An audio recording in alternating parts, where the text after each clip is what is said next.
Hello. So we're going to do quizzes. So let's figure out how to do a quiz in Canvas. All right. So here we are in my public speaking class. So you go to quizzes, boom, right there, and you can create a quiz if you would like. I have created one right here.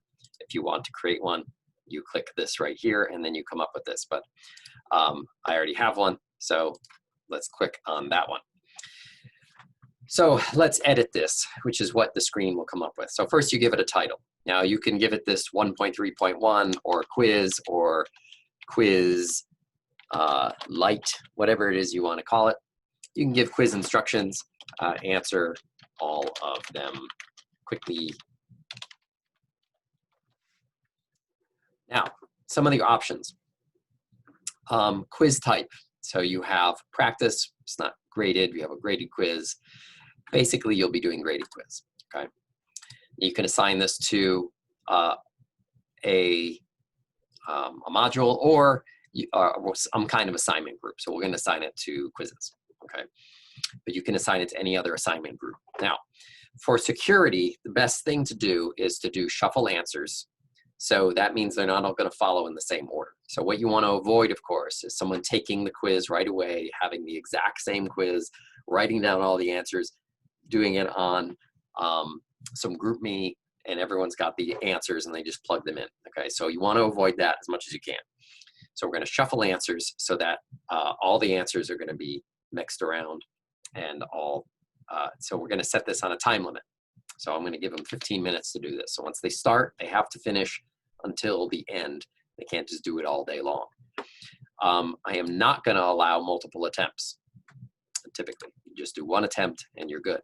Now, you can unclick this and say that the students won't see their answers. You don't want one person to take it and then see what they got right and wrong and then have them tell everybody, right? You can also do, let them see the correct answers and show them the correct answers after August 14th or something, okay? And so that means that they will be able to see them, but only after a day or a week after the quiz is finished, in which case then you'll be done, the makeups will be done, and then you can let them see it, okay? If you want to just be safe, just unclick it generally, and then you can give the correct answers maybe on a review or something, okay? Show one question at a time. And I would also suggest lock questions after answering, meaning you don't see the whole test all at once. You get one question at a time, you answer it, and you move on. Also, when you lock questions, you can't go back and see what you did. So all of this prevents people from coordinating their exams together, especially under their time crunch, and especially if it's only at one time. They're not going to be able to say, oh, what was the answer to question 5? That they've already passed that, okay? Generally, you require an access code usually only when they go to a testing center, so I wouldn't necessarily recommend that.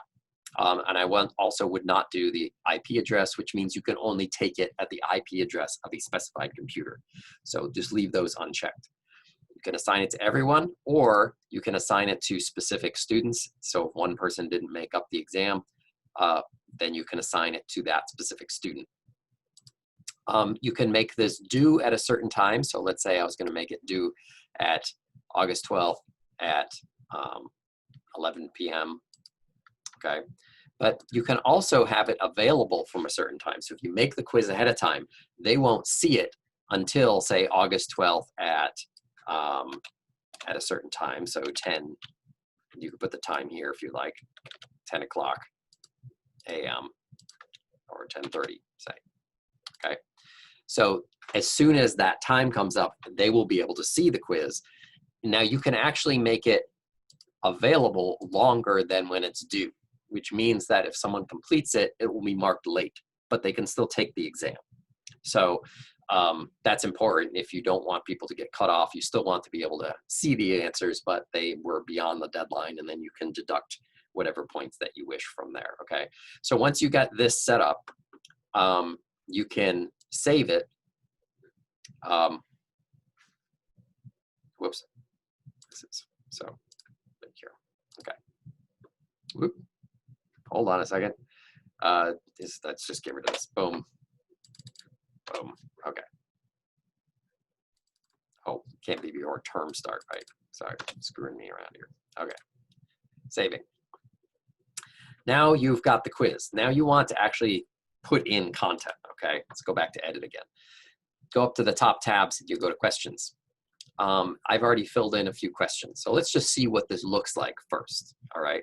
So let's do let's go back to the exam and I'm gonna preview it. So what you can do is you can preview the exam and you can experience what it's like to take the exam as a student. And it gives you a warning because you're gonna see it one at a time. So is this a good test? False. All right, all foxes are cats.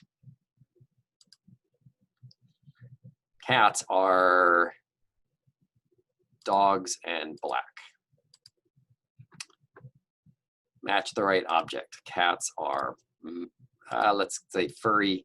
Cars are metal. How much is 6 plus 4? 10. Are you happy? Sometimes. Submit quiz. All right. Now, it will then, when you get your answers, it'll look like this, right? So it'll tell you what the, incorrect.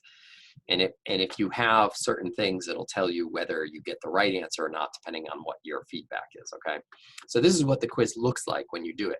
So let's go back and let's see how we built that quiz. So when you do this is a true and false question.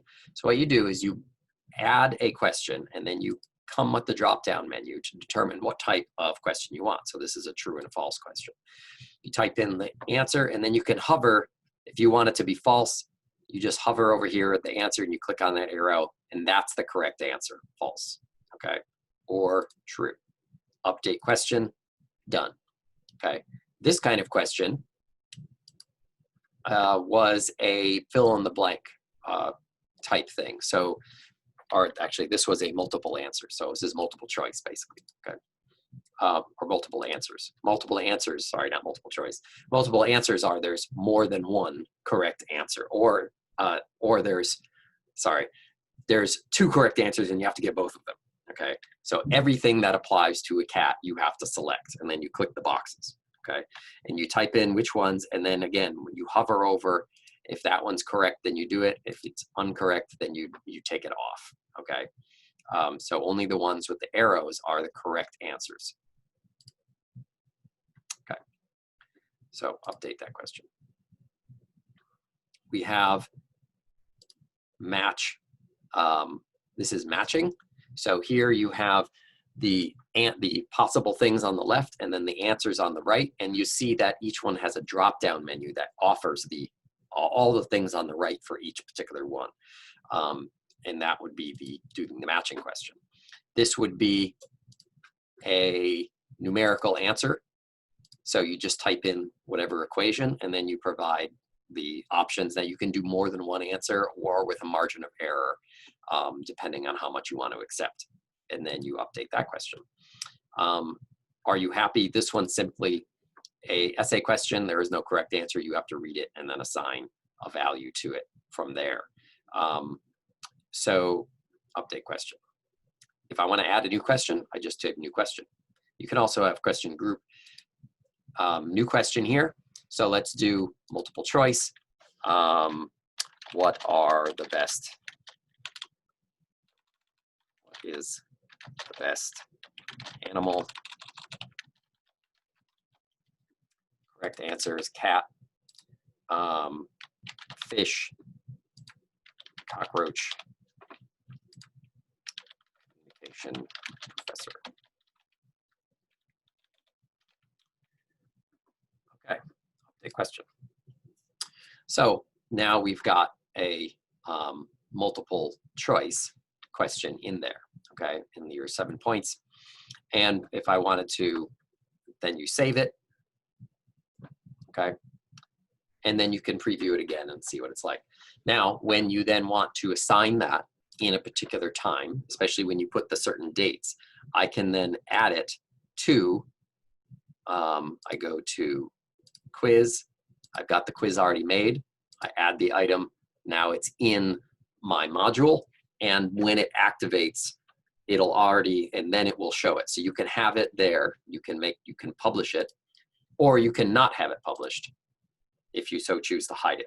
But you could publish it as long as you have the start date at that time, and then it will show to the students. So just because it's there published doesn't mean that they can do the exam. It's only when the start date is there that they can do it. So you can actually put the quiz in and it will automatically go as long as you have the schedule.